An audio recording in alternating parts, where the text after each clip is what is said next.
Chris's awards include the Army Commendation Medal and the National Defense Service Medal. Thank you, Chris.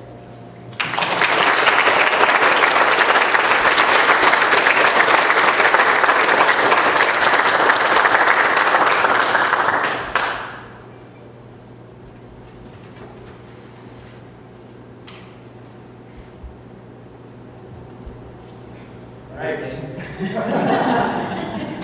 Stand back. All right, Lieutenant Colonel Otis H. Bain Ashley served in the Army from 1962 to 1980 as an Army Infantry and Special Forces officer.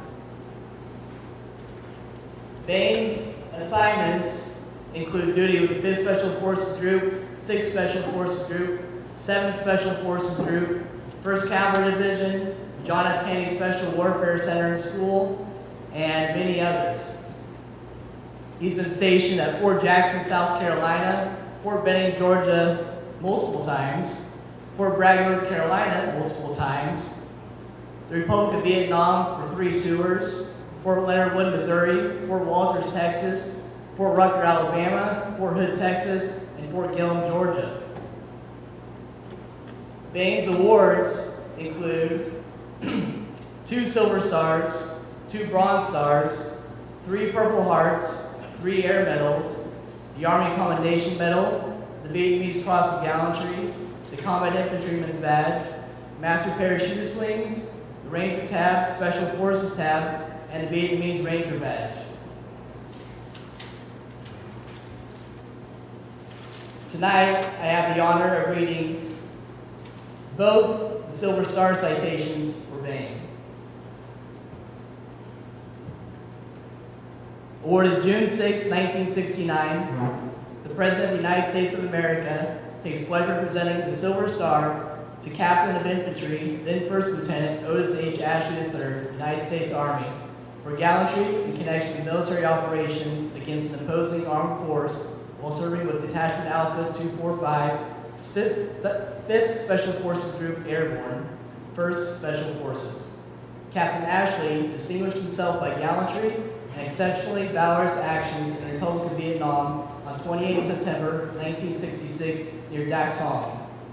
While driving a Jeep to join and to supervise a 74-man security patrol at a Montagnard village, approximately 2 miles from Dak Song's Special Forces camp, Captain Ashley discovered a North Vietnamese Army force in the act of setting up an ambush for the security patrol. Having no means of warning the security force, which was traveling in 2.5-ton trucks, and with complete disregard for his own safety, Captain Ashley drove his Jeep directly at 2 enemy soldiers on the narrow jungle road. Jumping to avoid being hit by the Jeep, one NVA soldier fired his .45 caliber machine gun at Captain Ashley, one round striking him above the left eye. As the Jeep, out of control, crashed into the dense undergrowth, the enemy threw 2 hand grenades into the vehicle.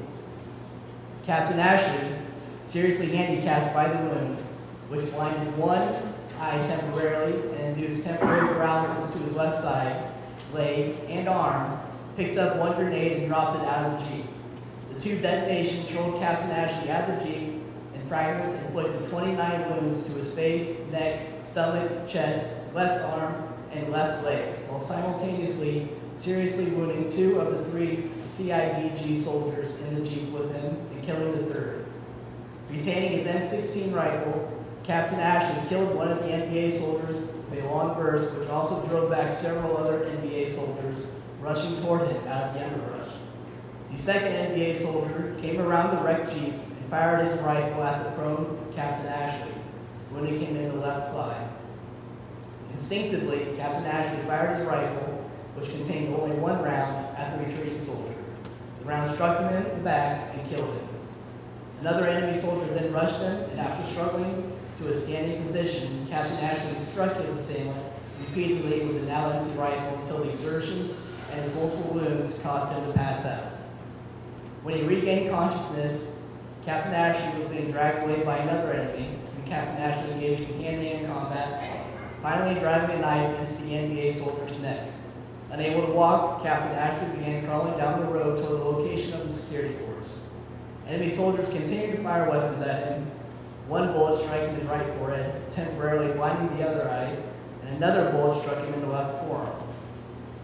Finally, the patrol became aware of the engagement and came to Captain Ashley's rescue. The patrol pursued the enemy force, recovering 5 enemy dead, who were victims of the M16 rifle fire and knife wounds.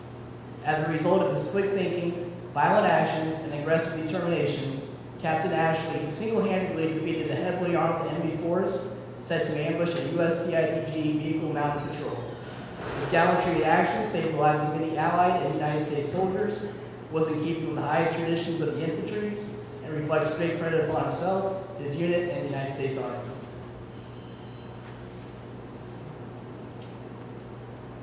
All right, and this is the second Silver Star citation. Awarded December 15th, 1969.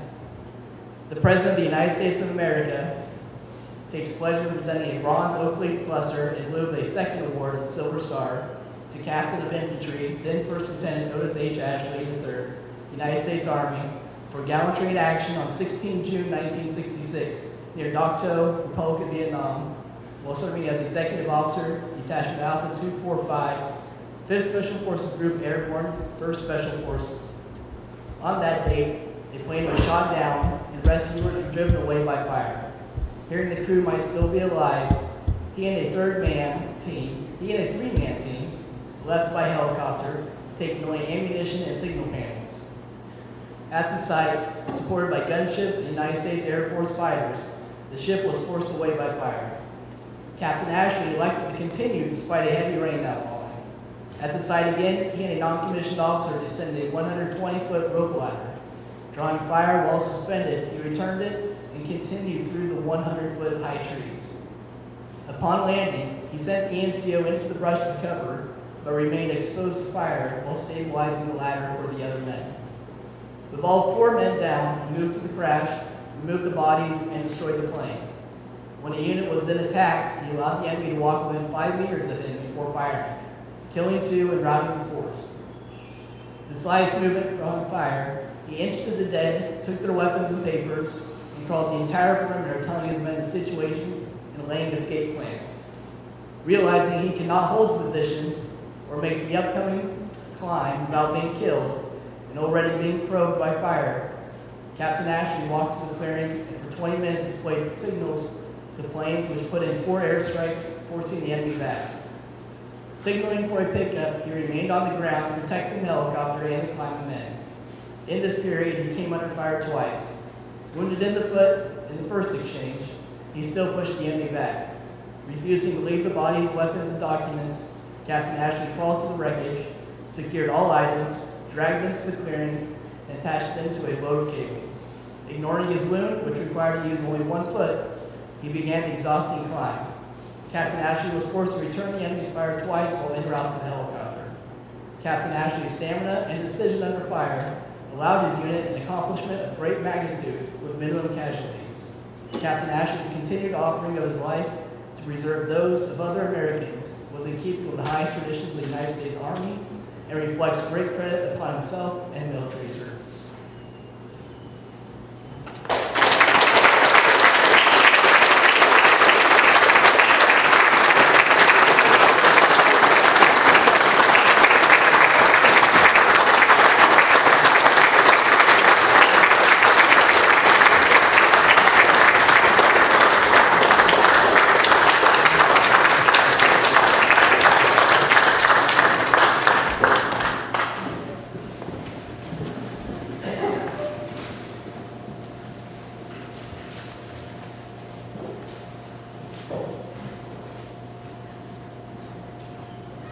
We will now start the Cult of Valor presentation.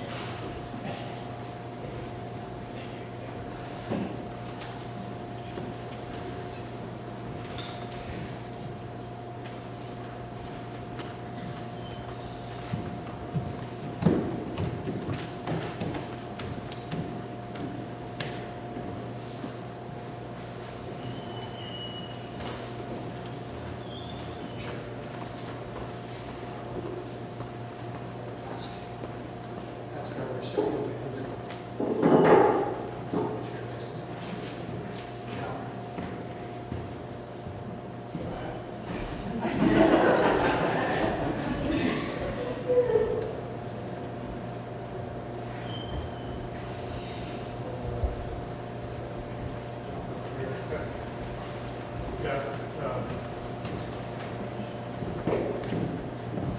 I was asked to help announce the quilts of valor. You have in front of you a Baker First Class Dowman Cowcoat, who is our first recipient from the quilts of valor. Dowman Ed Cowcoat was a Baker First Class aboard the USS Herman, a destroyer in the South Pacific. The Herman fought in many battles in the Philippines, Leyte Gulf, at Iwo Jima, among many others. And the Herman, as I understand it, from Mr. Cowcoat, that they took 4 hits in the ship, and it was the only destroyer in the task force to survive the engagement. The Herman also picked up 75 survivors from an aircraft carrier that was sunk in Leyte Gulf. And so Dowman recently turned 99 years old this past year, and makes his home here in Philomath, Oregon, and we're certainly honored and privileged to be here in the presence of one of the greatest generations. So it is it's certainly a pleasure and an honor to present him with this quilt of valor.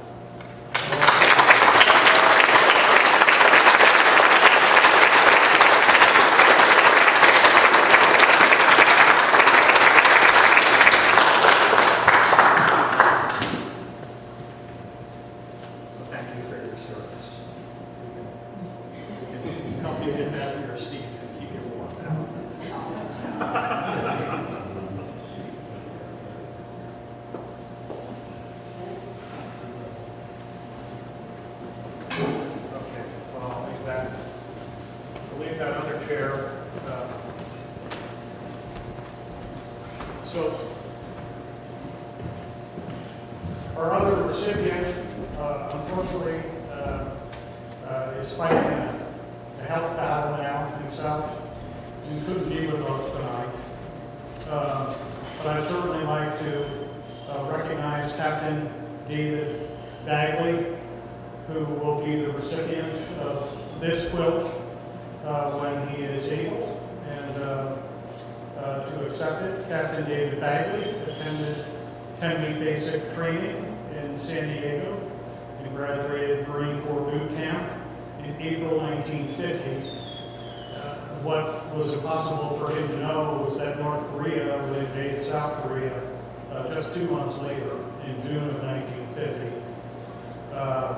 They kind of collapsed forces around the Busan perimeter, and ultimately David served as part of the amphibious counteroffensive in Incheon, where there were probably 75,000 troops and over 250 naval vessels that were part of the giant massive assault under the command of General Douglas MacArthur. David served the Marine Corps not only in Korea, but also in Vietnam for 20 years. And we certainly want to keep him in our thoughts and prayers tonight, and give him a big round of applause.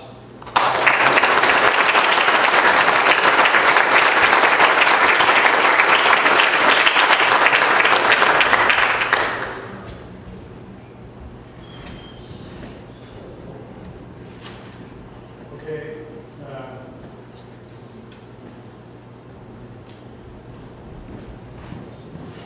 So with that, we have a few minutes and want to give people an opportunity to see some of the displays that our speaker, Dr. Bob Bartlett, has graciously brought all the way from Spokane.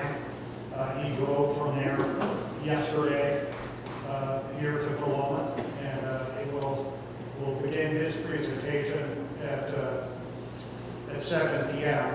But prior to that, I was asked by our current mayor, Mayor Chad Jones, as well as our current city Council to read the City of Philomath Resolution 22-14, which is the Veterans Day Proclamation. So thank you, Mayor, and thank you, City Council, for this honor tonight.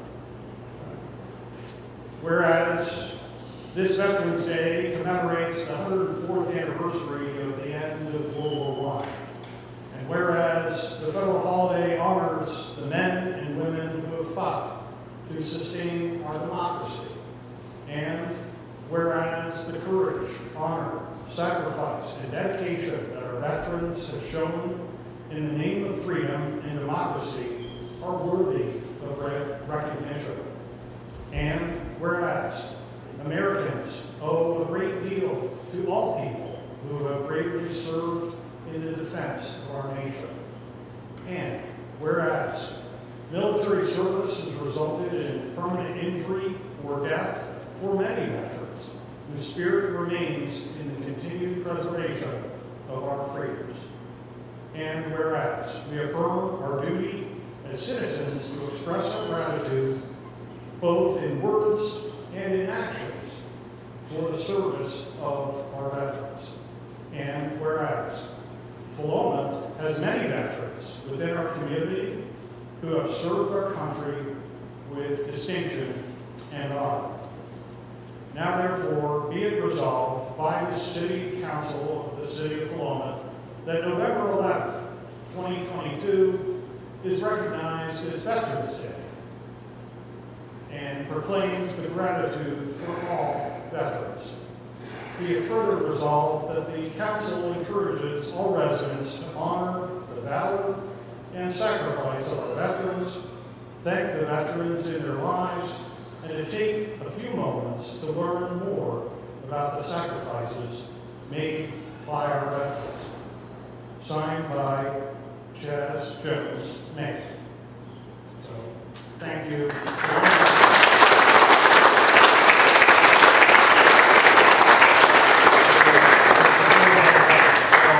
With that, I think we will have a short break that people can grab some refreshments, see some of the static displays, visit, and then we'll begin our program as scheduled at 7 o'clock. I know that we have Jeff Silverman over here working the camera, and we've got some other people that will be joining us remotely at 7 o'clock, so we don't want to start the program before then. So please have some refreshments, mingle, see some of the displays. Dr. Bartlett is available for you to meet, and we'll see you back at 7.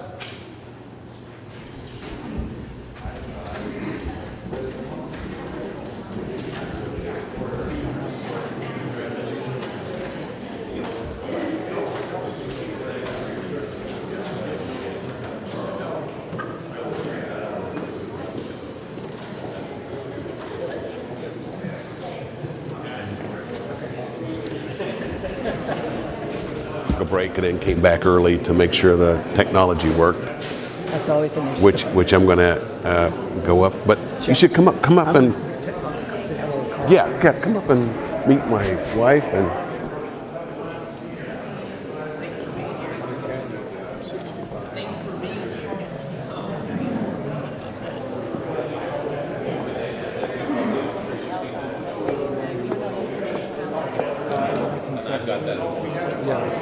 The Collins has arrived. Well, fantastic. Hey, hello, Stan. Good to see you. And you are?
get ready to get started here.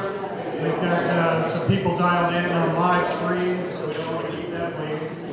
And so we'll get ready to have Dr. Bartlett speak, and that'll be great. So certainly want to welcome everybody to the Scout Lodge, and appreciate you all coming out tonight. The word Philomath comes from the Greek word that means love of learning. And tonight we are here to learn about a remarkable chapter of World War II history. Our focus tonight is on a top secret mission for World War II called Operation Firefly. The situation 78 years ago was as follows. The armed forces of Imperial Japan were launching balloon bombs into the atmosphere from Japan and using the jet stream over the Pacific Ocean to carry the bombs to places all over the Pacific Northwest with the intent to explode, ignite, and cause wildfires and other havoc throughout the Pacific Northwest. The Triple Nickels, meanwhile, were an outfit of all black American paratroopers based at Camp McCall, North Carolina. And while they wanted a chance to go fight Hitler in Europe, they were sent to Pendleton work instead to fight wildfires that were caused by these balloon bombs. They were trained by the U.S. Forest Service to become smoke jumpers, and really spent much of the 1945 fire season here in Oregon and other places across the Pacific Northwest. We're honored to have with us tonight Dr. Robert Bartlett here to share their story. He drove all the way from Spokane, Washington yesterday with his wife, 450 miles to tell this story tonight. So it's a great honor to have Dr. Bartlett here. But this talk would not have been possible without the contributions and the donations of some generous organizations that I'd like to mention. The Interfor Corporation is one of the largest, world's largest forest product companies. They have a mill here just west side of Philomath. So certainly want to appreciate their generosity in sponsoring tonight's presentation in honor of everybody. Philomath Scout Lodge has graciously opened their doors and helped provide the refreshments and the venue for tonight. So certainly a big shout out and thank you to the Philomath Scout Lodge, the City of Philomath, and both the City Council and the Inclusivity Committee that is here in attendance to graciously help fund some of Dr. Bartlett's travel here from Spokane. So certainly thank you for that support. The Quilts of Valor, who helped build the quilts that we just awarded to some deserving veterans. And lastly, the Philomath American Legion, and as well as Ambergon Design, who helped create the poster and some of the graphics to promote and market tonight's event. So it's with that great honor to welcome Dr. Robert Bartlett to the stage to present Jumping into Fire.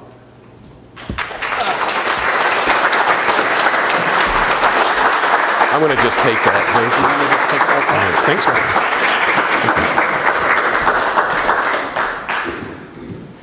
Thank you very much. It's been a wonderful day and a half down here. As my wife and I were pulling out of our slippery driveway and icy roads in Spokane, we were wondering if this was the smartest thing we could do. But it worked out because the freeways were clear and we've had clear sailing, so thanks for the weather, everybody. Again, as Eric mentioned, my name is Robert L. Bob Bartlett. I am the proud second son of Francis and the late Walter Taylor Bartlett Sr., the proud second grandson of John and Ethel Whedon, and Frank and Bertha Lee Bartlett. It's my pleasure to be here and to present this program. But first, I'd like to introduce some special people to me that are here tonight, that traveled a little bit of distance, one only a couple miles. But some friends are here. But I want to start first with my wife of 48 years, Shauna Bartlett, that's sitting there.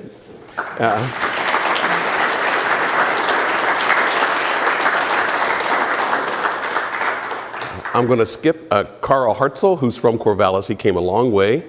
He's a buddy of mine that's here.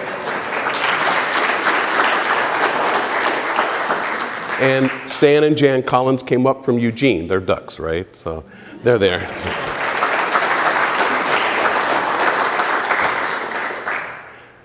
The person I save for last is the widow of a dear friend. And tonight I'm dedicating this presentation to the memory and the work of this man, Mark Corbett. Peggy Corbett, would you stand and be recognized, please?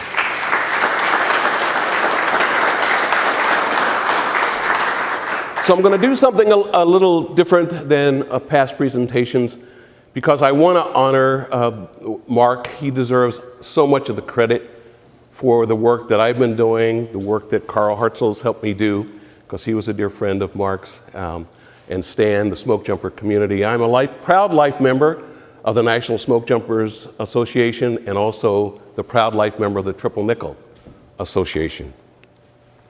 Let me tell you a little bit about Mark Corbett first, and then I'm going to lead into the story of Malvin Brown, and I'll tell you a little bit more about that in a second, and a few other things before I actually start the presentation on the Triple Nickel. So I'm starting backwards. But I want to talk about our friend Mark Corbett. Mark grew up on farms and ranches near Burns, Oregon. Graduated from Burns High School in 1969.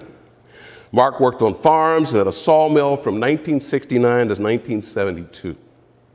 He attended University of Oregon, graduated with a bachelor's degree in environmental studies in 1973. Mark became a wildland firefighter in 1973, a smoke jumper in 1974. He jumped fires out of La Grande and Redmond. He jumped in 16 states over his career and had 82-person fire jumps. Throughout his career, he trained hundreds of rookie smoke jumpers. Mark retired in 2007, having 697 total jumps. Mark was also the publisher and author of a book, which I have on the back table. The book is titled Between the Dragon and His Wrath, a recollection of a career of smoke jumping, published in 2017. He was a regular contributor and author for Smoke Jumper magazine. Now, why am I dedicating this presentation to Mark, besides him being a dear friend?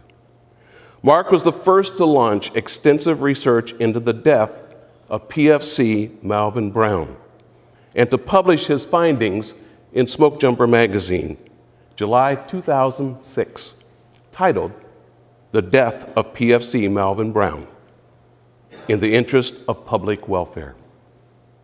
His article inspired others, like myself, to do more research and to actually find the gravesite of Malvin Brown. I dedicate tonight's presentation to the memory of our friend, Mark, who did the work, the hard work. I am about to share with you the life of Malvin Brown as Mark wrote it in 2006. Rest in peace, Mark Corbett.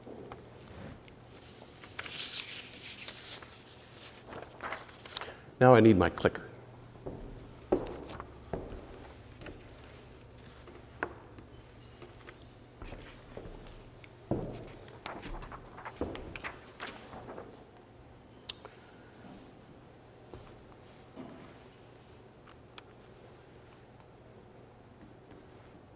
Oops. Now if everything works according to plan, there you go. PFC Malvin Brown was born 1920, the fifth child of Stephen and Ethel Brown. Malvin enlisted in the United States Army in Philadelphia, Pennsylvania, exactly 80 years ago today, November 9th, 1942. He was 22 years old. He married Edna L. Brown soon after joining the Army. After basic training, Malvin heard about the all-volunteer 555th Black Paratrooper Unit.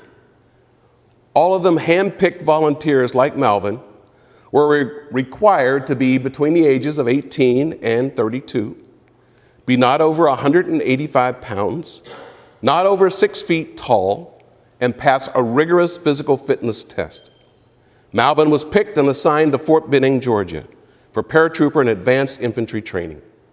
He earned his jump wings in July of '44 and assigned to the 555th Parachute Infantry Battalion stationed at Camp McCall, North Carolina.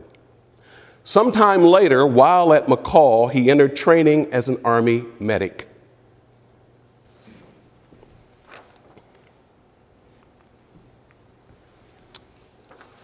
Spring 1945, the 555th Parachute Infantry Battalion received classified orders to leave McCall by train and report to Pendleton Field outside Pendleton, Oregon. PFC Brown was still in medics training when the train pulled out of Camp McCall. The 555th arrived by train in Pendleton and quickly learned of their wartime assignment, Operation Firefly. Their mission, the demolition and or recovery of Japanese balloon bombs and the suppression of wildland fires.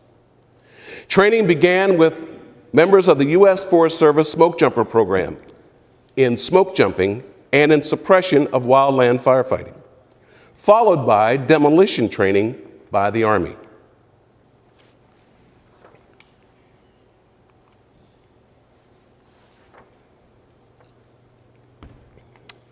Melvin Brown was a late arrival to Pendleton and had not completed his smoke jumper training when on August 6th, a call came in for 15 jumpers to fly to Medford, pick up a guide, and jump fires near there.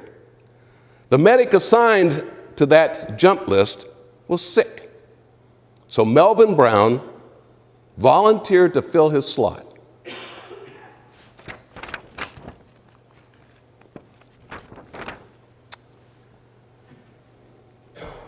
Six men jumped 2 fires near Diamond Lake, near the crest of Cascade Mountain.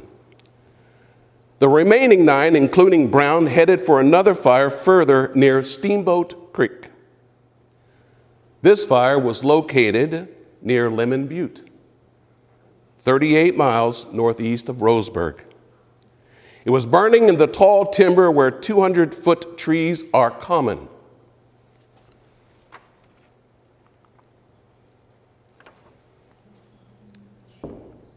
Reports say Melvin Brown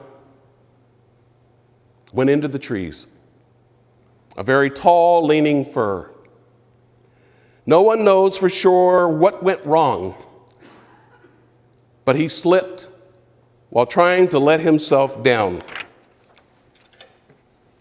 He fell approximately 180 feet to his death.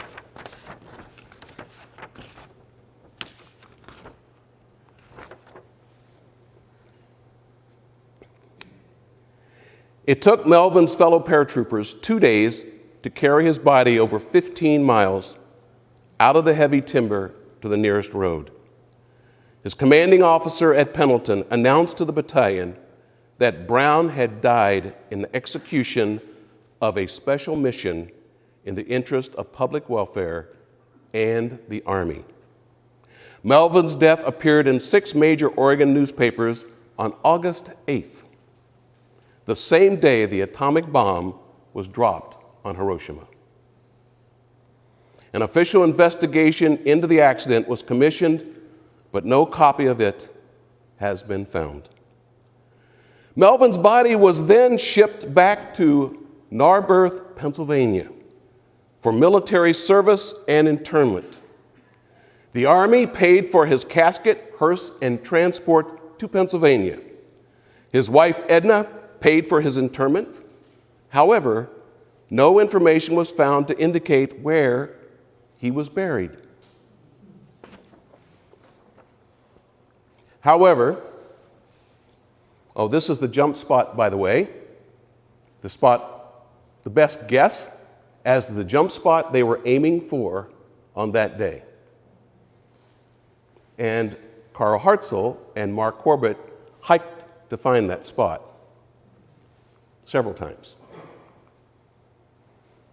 This is the fire spot. Thanks to Carl, he got me the map. The likely jump spot is up at the top right, and the number of acres burned.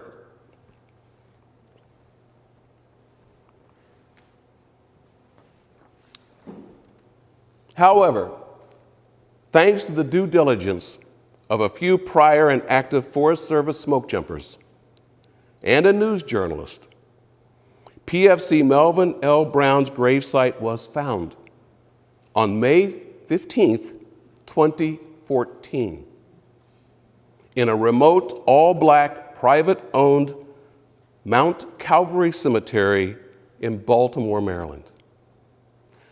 PFC Melvin Brown received a full military funeral with family present in 2015.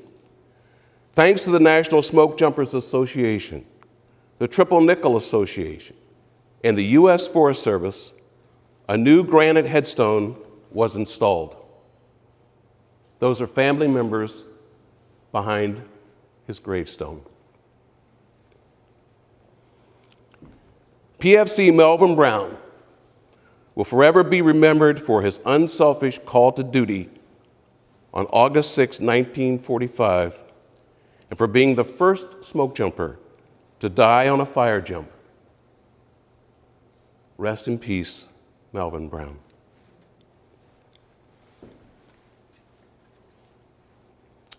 So as you can see, that's the connection between the work that Mark Corbett did unselfishly on his own time, researching the first smoke jumper to die on a fire jump. Prior to that, no one knew anything about PFC Melvin Brown.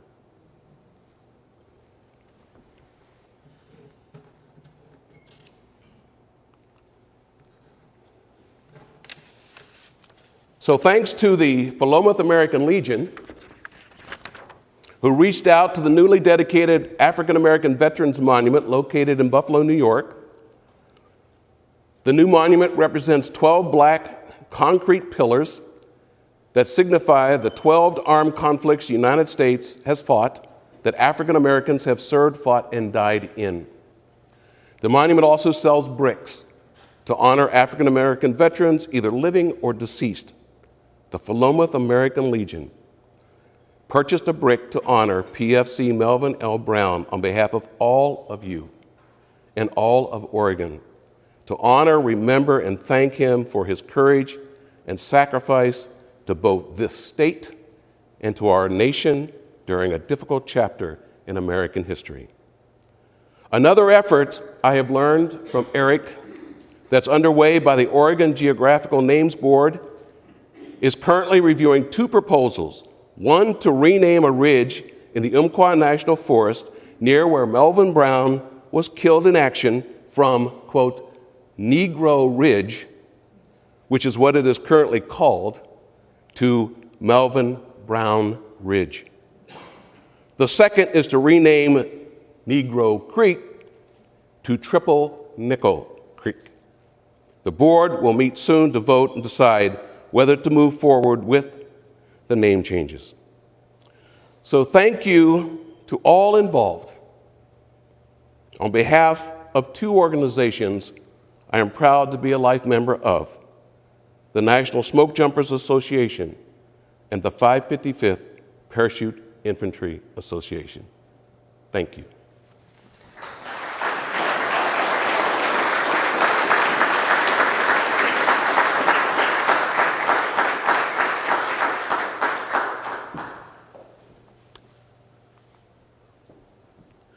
So now for what Paul Harvey used to say, the rest of the story. Jumping into fire, 1945, this is the true story. the African American paratroopers in the Pacific Northwest. Now, I had the privilege of traveling the state of Washington for 2 years as a speaker with Humanities Washington. Traveling, crisscrossing the state for 2 years, giving presentations on this, what you're about to see. And someone asked me earlier, how many people in the audiences that you've spoken to know this story? Ever came up to you or raised their hand and say, oh, I know about the triple nickel? I can tell you honestly, that many. Less than 2%. Now, it's interesting that many of us know or have heard about the Japanese balloon bombs. They landed all over here. I'll show you a map. But very, very few people have heard the story you're about to hear.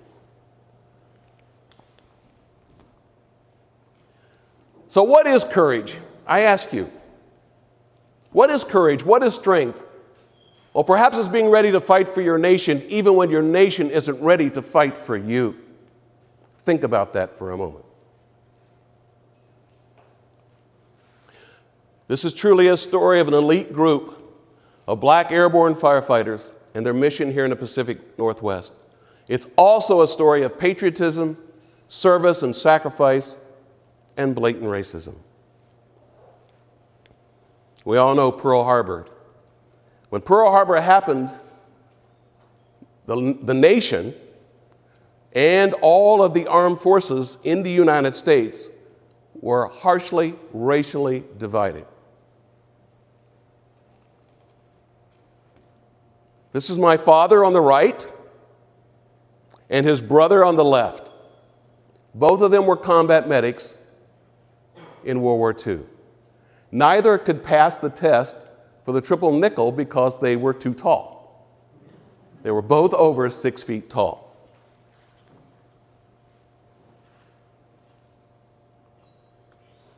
Mom and Dad, my mother is 99, and she still lives with my wife and I in Spokane. And she loves this picture. She says, I was so skinny back then. But that's my pops. I grew up in a family of veterans. And my brother was career Air Force, retired. His son, career Army, 31 years, retired. I'm prior Army. And my pops and my uncles, other uncles in my hometown, all went away in World War II. So I come from a family of proud veterans. However, this group of men never told war stories, ever, about their experience overseas.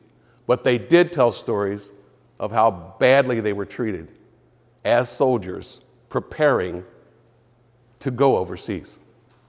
And my father told the story long before I found this actual quote in my research of another triple nickel. My father told the story of being on a bus,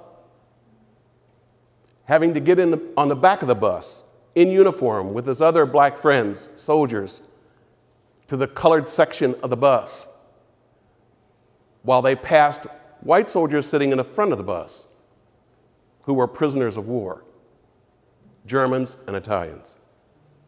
And that cut my dad to the core, that he had to sit in the back of the bus while German prisoners of war and Italian prisoners of war were sitting in the front of the bus.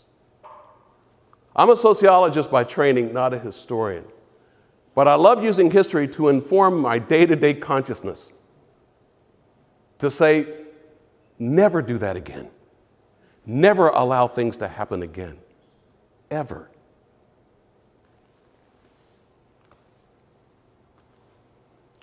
So a bus.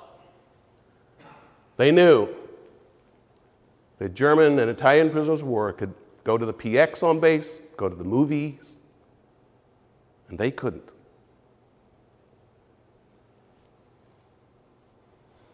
Well, thanks to President Roosevelt, actually Eleanor Roosevelt, but we won't go into that. My mother always said she was a better president. She also said he was black, but that's another story. thanks to President Roosevelt, he went down to Benning and said, where are your black paratroopers? Because he was getting a lot of pressure, right, to get black troops on the front lines. And let us go, come on. So he went down to Benning and said, where are your black paratroopers? They said, we don't have any black paratroopers. Well, soon after that, this was at Benning. It was racially segregated. Black troops were assigned to a service company. They drove trucks, guarded, cooked, worked in the mess hall, all of this stuff. But they weren't training to go overseas. They were a service company. And clubs were off limits to them. But in 1943, they were given an opportunity, thanks to Roosevelt, to form what they called a test platoon. We're going to test to see if you black troops have the fortitude, the courage to jump out of an airplane, to be combat ready. So they handpicked 20 of them, and their leader was a man by the name of Walter Morris. He handpicked these troops, and they ran them through the grist mill, did everything they could to burn them out. There were bets at Benning among the white troops that these men would fail. They didn't fail. They earned their wings. The first group of black officers soon followed. The uniqueness of the 555th was, unlike the units my father and uncles served in, which were all black, their officers were white. The 555th was black from the lowest ranking to the top, intentionally.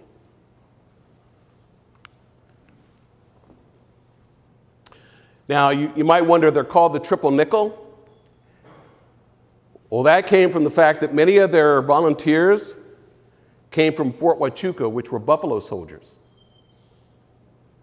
And the nickel is the only coin that has a buffalo on it. So they became known as the 555th, the triple nickels.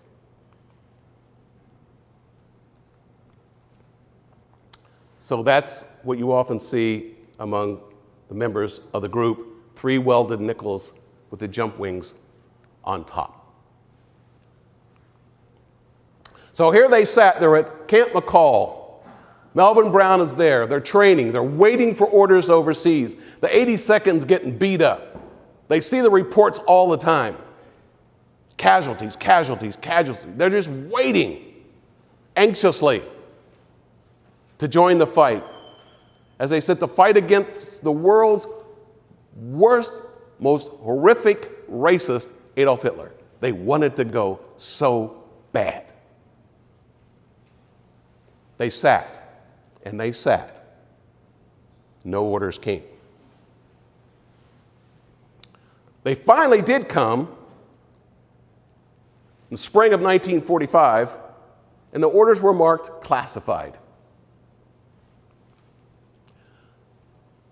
Little did anyone know, except the military, that the Japanese had launched the secret weapon. These hydrogen-filled balloons, 33 feet in diameter, carrying a payload of incendiary bombs and a conventional bomb underneath. See if I can get this to work. Whoop, I didn't mean to change channels. But you could see the basket on the right and underneath, and you could see the bombs, the incinerators were around, and then you had the bomb in the center. They were launching these from Japan, and they were landing near here.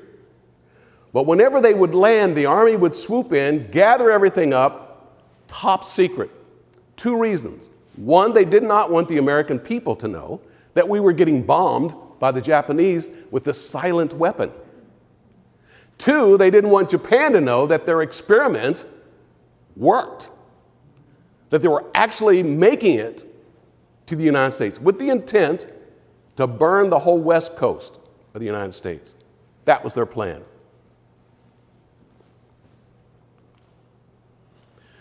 So can you see the red dots? Those are where balloons have been found or sighted. 9,000 balloons, 33 feet in diameter, flying all over the country. What's interesting about this map is if you notice, there's 2 dots on Michigan. They were really good. These things, they couldn't steer them, right? They just released them. They would hit the jet stream, which they discovered before we did, travel across the Pacific, and keep going. Well, look at Oregon. There's one about where we're standing, where I'm standing, looks like. That was a well-kept secret. How do you hide 9,000 balloons, right? Their only mistake was that they launched the balloons during our winter. So a lot of them landed and just fizzled out. They didn't explode. And there were a lot of duds. However, I'm sure you're aware of the Tri-Cities, up in Washington, Hanford. This is from a Hanford file. Military intelligence sources, it was learned that the line fault at Hanford was caused by a large balloon of enemy origin dropping into the phase wires of the circuit. It burst into flames upon contact with the power line, and the underhung equipment of the balloon dropped to the ground. It didn't go off. The line was not seriously damaged and evidenced by the fact that it was restored into service in 2 minutes. It should be noted, this is from the actual report, that the balloon could have dropped anywhere on the project area, and its equipment could have caused much more serious damage as far as the plant and its processes of what? Plutonium. If this balloon would have traveled another couple hundred feet, we would not have Richland, Pasco, Kennewick, or Hanford. If it would have exploded where it could have. Another balloon incident happened near here. Well, in the central part of the state, southern central, in Bly, Oregon. A balloon landed in a tree. Again, big secret. No one knew what it was, but it landed in a tree. Well, a pastor and his wife, they're the couple over on the right, and these children were out for a picnic after church, just a Sunday school picnic. While the pastor was parking the car, his wife, who was pregnant with their first child, and these children all went down to the creek to find a spot. The children saw this mysterious thing hanging, played with it, and they all died. Top secret. So, back to Camp McCall. The men board the train. Destination, all they know is they're going west. Orders are sealed. 300 of them heading west. Rumor has it they were talking about, we're going to Japan. We're going to join MacArthur in Japan. The war is still going on in Japan. That's where we're going. It's not where they were going. On their way to Pendleton, the train stops outside Pendleton, and the men get off and they go in to get something to drink in the little station there. And there's a person sitting on the step, and he says, quote, well, you got here at last, one of the locals said to a triple nickel. Oh, you were expecting us? Oh, yeah. You colored soldiers, paratroopers, are going to fight forest fires for us. Huh? You're going to be smoke jumpers. The triple nickel person said, how do you know? Well, we read it in the New York Times. We have classified orders, and you know before we know that, yeah. So they arrived Pendleton Field, and again, it was not a friendly greeting. Pendleton Field was all but deserted. There was an officer in charge. His name was George S. Warren. There were a few white troops there, but they made it clear that these troops were not welcome there. They were told to stay separate. The base was then segregated. The white troops stayed to themselves. Triple nickels stayed to their cells. And this is from Bradley Biggs's book. He said, of the officer was a man who quickly made it clear he disliked having all black unit at his station. He was careful that we did not mix with his officers. Such was our lot. And again, the men were surprised. Wait a minute.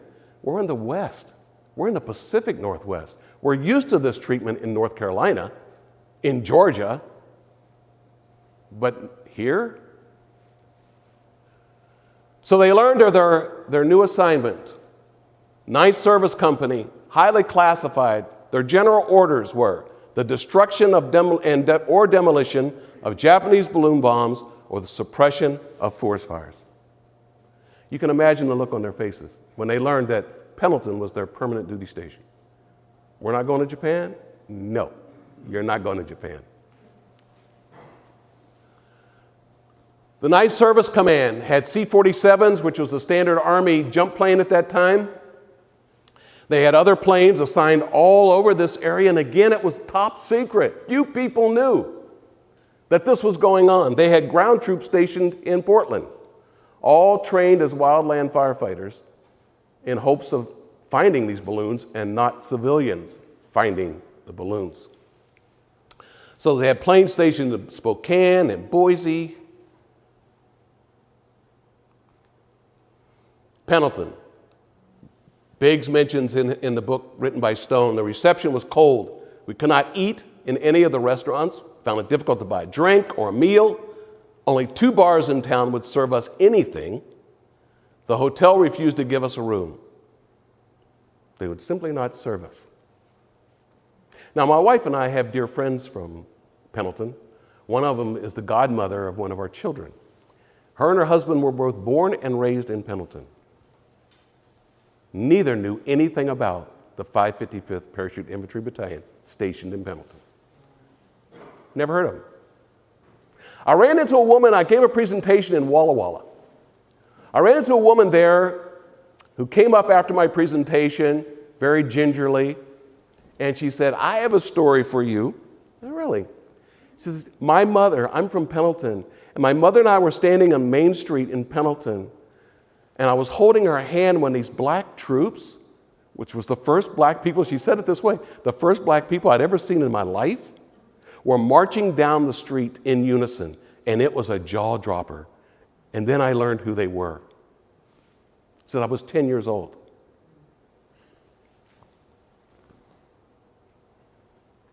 So the U.S. Forest Service, as I mentioned, cross-trained them.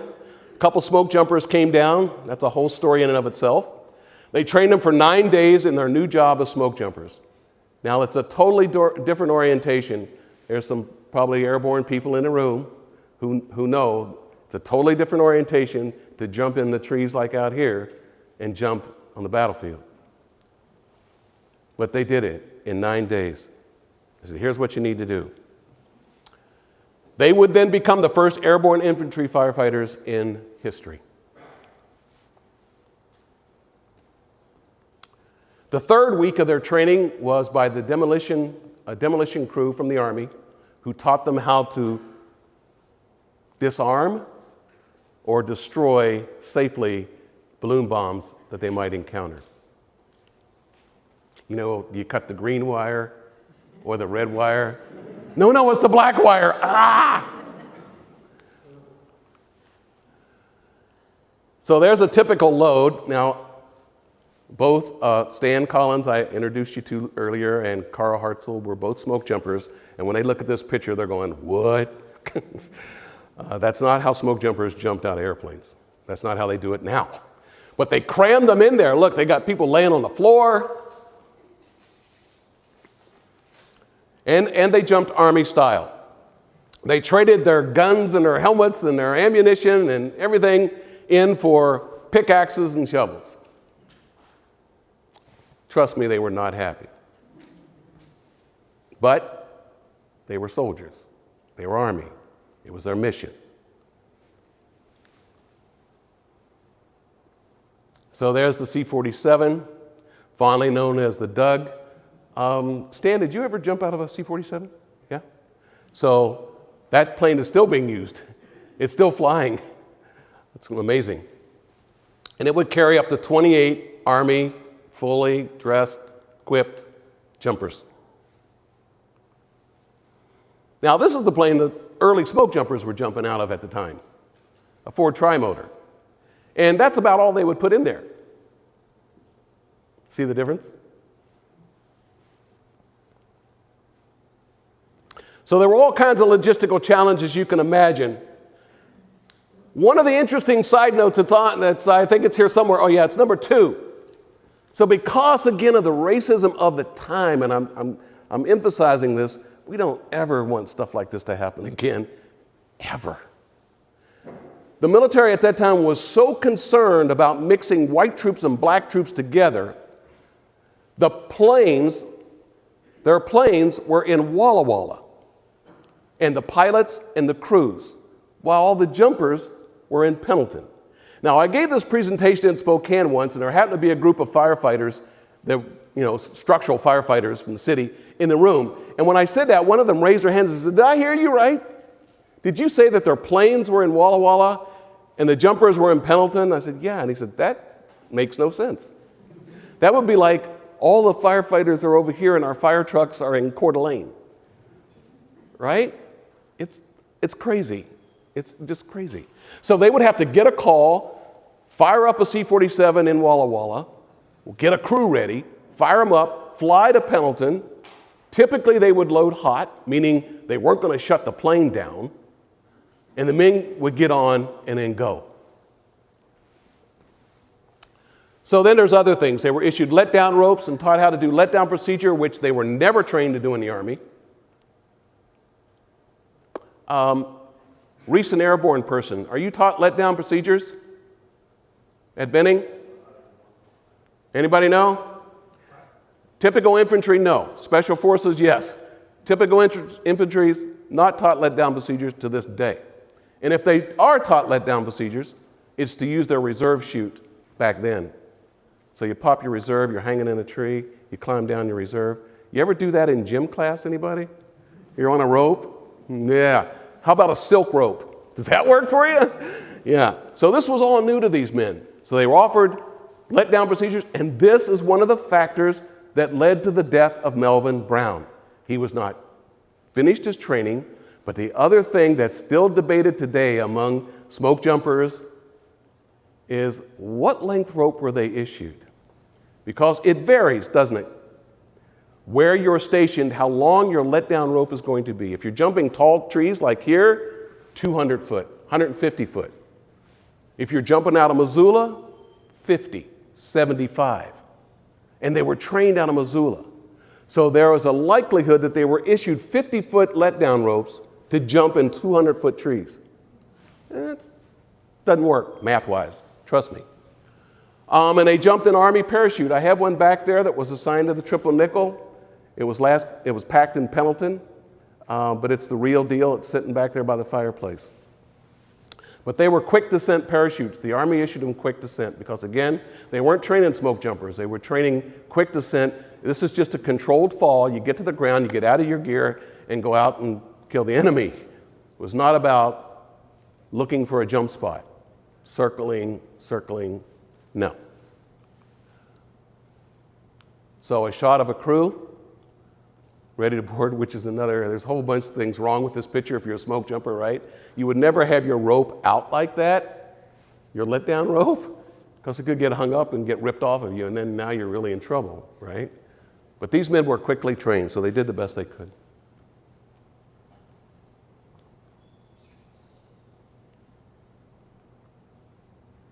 Well, to their surprise, the men in Pendleton who thought, this is horrible, we're out in the middle of nowhere, they found that there was a unit of black women in Walla Walla. Soldiers, black women. Now, I'm going to do some research into this at some point, into how many marriages took place. Because Biggs talks about how they used to get together whenever they had downtime. But anyhow, picture the women over in Walla Walla.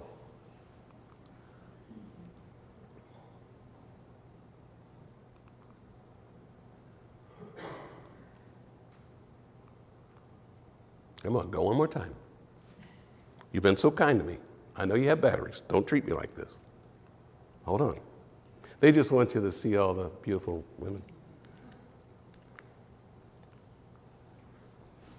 Okay. July 7th, 100 triple nickel were reassigned from Pendleton to Chico, California. So they started out with roughly 300. After their training, 100 were sent to Chico. Anyone know where Chico is? Okay. There was a base there, and they were assigned there. So they split up their duties. The Pendleton group would take care of Oregon, Washington, Montana, Idaho. The southern group would take care of Nevada, the lower section, with the same mission. So they had their duties, Region 5. So quickly, the U.S. Forest Service story. I have to tell this story because it's just some fascinating things that happened. So the smoke jumper program started in 1939. Well, not as a program, but the jump started in 1939. And quickly, bases were established over in Missoula, near Missoula, in McCall, in Cave Junction, and Winthrop, Washington, roughly. And those were the original smoke jumper bases. But then the war started. So what happened is the ones that were smoke jumping at the time of the war, those were able-bodied and they were all fit, went in the military, depleting the smoke jumper program. Now Roosevelt, again, had an opportunity to broker a deal with the peace churches, what we know as peace churches, the Brethren, the Mennonites, the Quakers, the Jehovah's Witness, right? So that their men wouldn't get drafted into the army. So Roosevelt brokered a deal. He created a program called the Civilian Public Service Program, CPS, to protect these young men. So they were able to support the war effort, working on farms and in the forest, sort of like the CCC camps, right? These men were assigned to these CPS camps all over to support the war. Well then, smoke jumper folks said, hey, we need young men. We're down to very few here. So they offered an opportunity for conscientious, this is very important, for these men who were conscientious objectors to become smoke jumpers. Okay? Keep that in mind. It's very important. Oh, see, when it works, it really works. Sorry, I had a little girl, okay. During the war years, so here's the group. Now, I love this picture because if you look in the back row, well, it's like you can't miss him. That black person's name was Wardell Davis, Wardell Knuckles Davis. He was the first black smoke jumper in the U.S. Forest Service. And this was 1945. He was there in Missoula, the only black person in smoke jumping. He was there, ironically, the same time as the triple nickel were jumping fires in and around Missoula and Montana. You might not think that's significant, but that's pretty significant. So here are the peace churches, some of them. And you know them. So 90% of the smoke jumpers were conscientious objectors.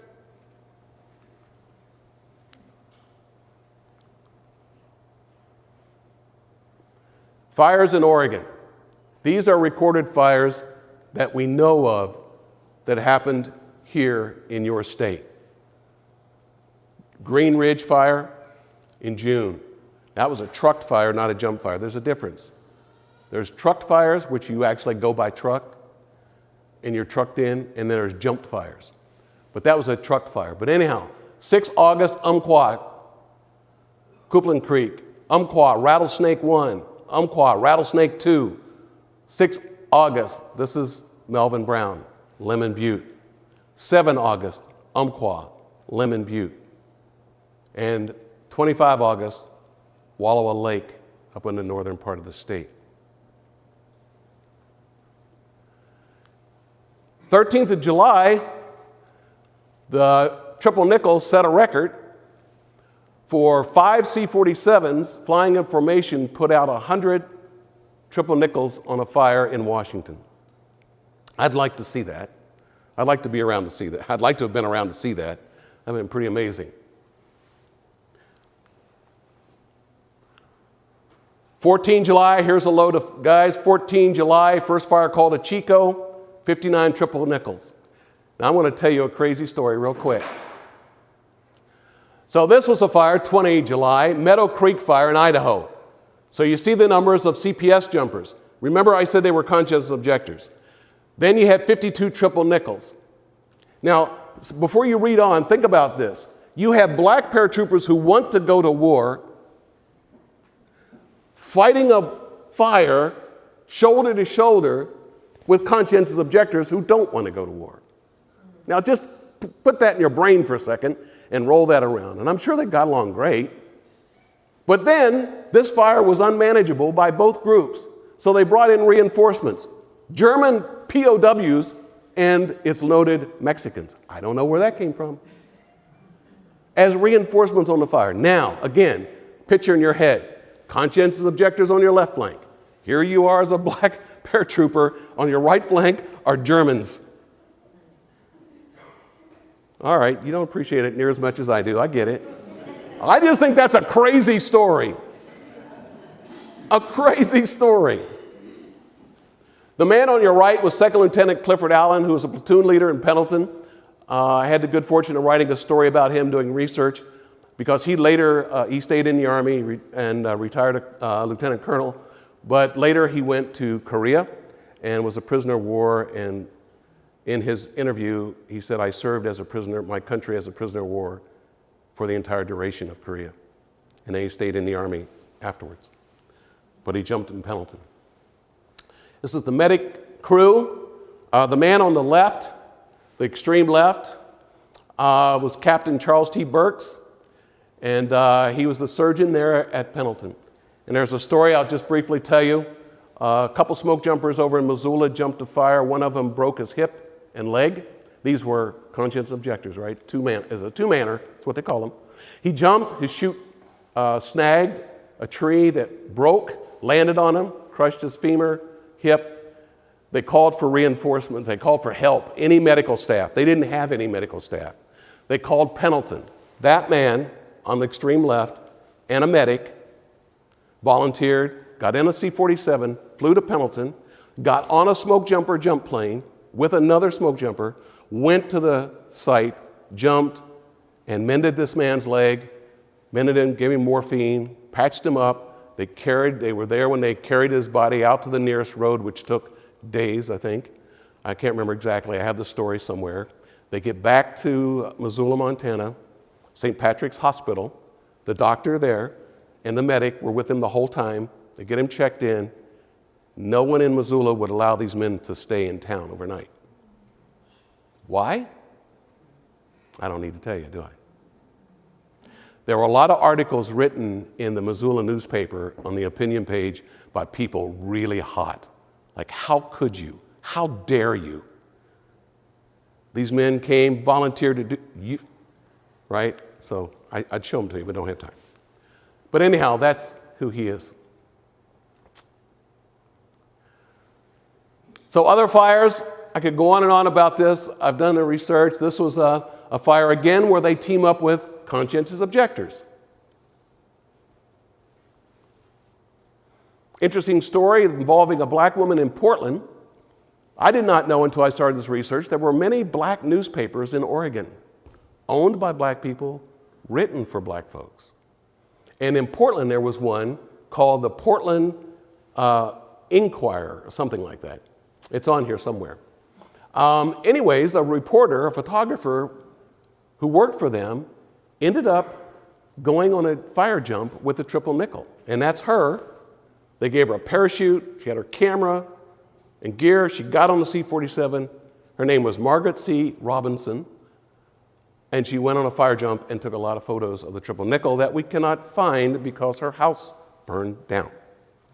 But this article on the right tells all about the experience, her on this flight. Never happened before, hasn't happened since. Just one of those interesting side stories, right? Okay, so summary of fire ops. The men jumped in 6 states of southern Canada. Most fires were in Washington and Oregon. They suffered 30 injuries, broken leg above the knee, dislocated knees, crushed chest, spinal fracture, and 1 killed in action. Now, the same jump that Melvin Brown died on, one of the other triple nickel fractured his spine. He walked out with a broken back.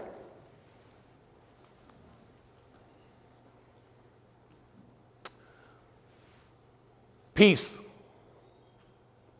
However, the men of the Triple Nickel right here in this state continue fighting fires. The war was over, but the threat of fires was not over. They jumped their last fire in October 1945. Mission complete, 15 October. They were released, sent back east. They were sent back to Camp McCall, where they came from. However, there was a general in World War II by the name of Gavin. Gavin was the head man of the 82nd Airborne in Europe. He was the youngest general in the United States Army at the time. So there was Fort Bragg and the 82nd Airborne and Gavin. He heard of the Triple Nickel. Never met any of them, but he heard of them. And he was so proud, interesting thing, he was so proud of what they did, given the odds, given the cross training. He was so proud of them that he said, I want your men to serve under me. Because if the Army leaves you at Camp McCall, they'll let you die on the vine. Under me, I'll take care of you. And to this day, General Gavin is considered the godfather of the 555th after their time out here.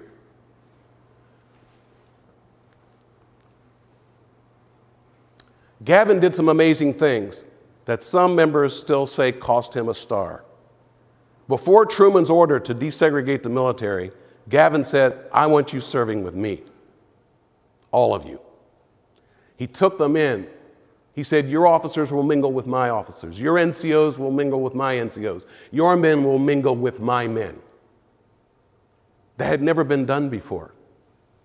The Army didn't like it, but he did it. He even awarded the 555th the ribbons that his unit earned on the battlefield in Europe. So he was a groundbreaking man. Bradley Biggs, who wrote the only book, first-hand account on the Triple Nickel, whose book's back there, went on to write a book about General Gavin and about him saving the men of the 555th because of his duties. Gavin said, I want you to march in the New York City Victory Parade. The men said, we don't want to march in a parade. We didn't do anything special. We were out in the West. He said, you will. So this is what one of them said that day. He said, Triple Nickel, we did not want a parade. We didn't ask for it. Black people in the crowd, though, went crazy, came out to greet us. It was a heck of a feeling that we were there. It was like goose pimples and that sort of situation. Oh, man, you should have been there. When we came down the street, man, they were yelling and we were strutting down like peacocks. I tell you, that was a great feeling. Even black folks didn't know that their husbands and sons were serving a secret mission, jumping fires in Oregon, because they couldn't talk about it. So one of my favorite quotes, and I think of my father often and my uncles, it's easy to be patriotic when you have benefited from everything your country has to offer. It's easy to love your country when your country has made you wealthy and successful. It's easy to say you want to defend your country and its way of life when you're living the good life. But what if you are a second-class citizen in your own country? Would you love it as much? What if you were not afforded the rights of other citizens? Would you be patriotic? Well, my dad answered that question. My uncles answered that question. Absolutely. For them, yes.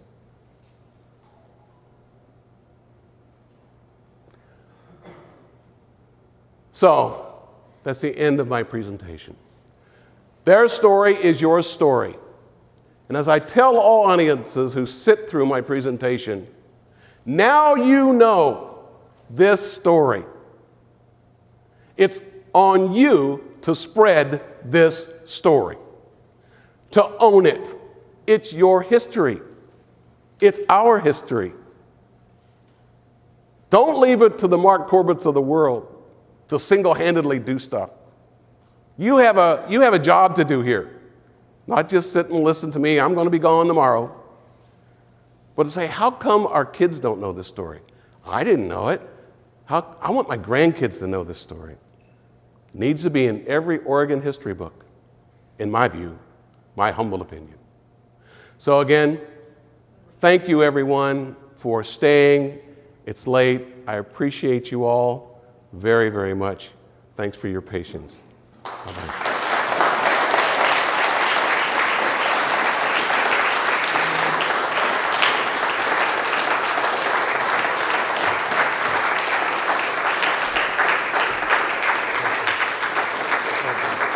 I'm going to have to triple nickel.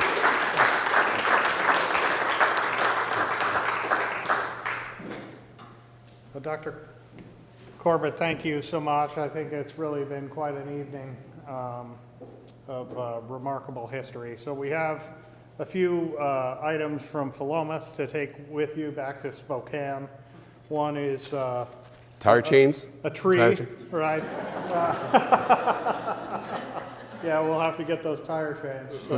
Our own Dale Doig, who is on the board here at the Scout Lodge, and his wife make those down the street from my house. So we got one of those as a memento from Philomath. Thank you. Thank you. And we have some Philomath chocolates that I understand are...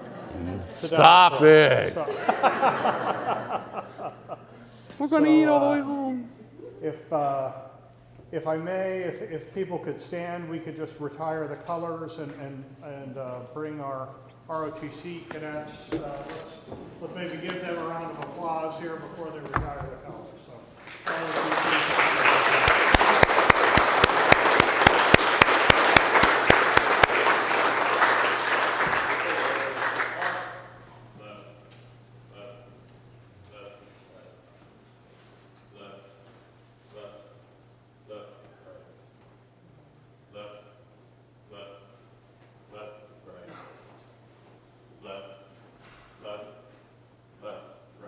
Mark time. March. Left. Left. Left. Right. Group. Halt. Right. Face. Colors. Recover.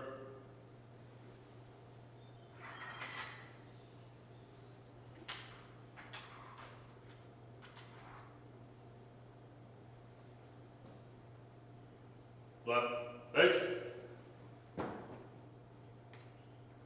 Forward, march, left, left, call left, march, left, left, left, right, left, left, left, right, left, left, left, right.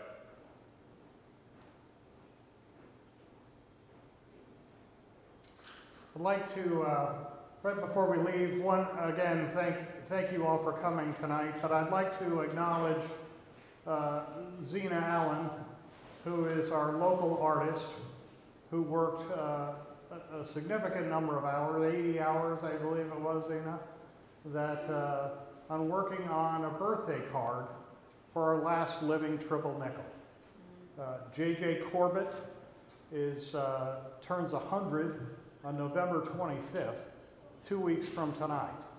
So if you have not yet had a chance to sign his birthday card, we intend to send it to him before his 100th birthday from Philomath.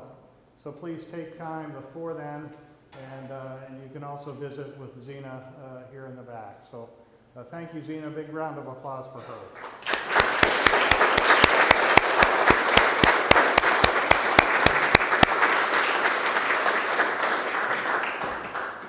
Okay, thanks for coming and happy Veterans Day. Put that back.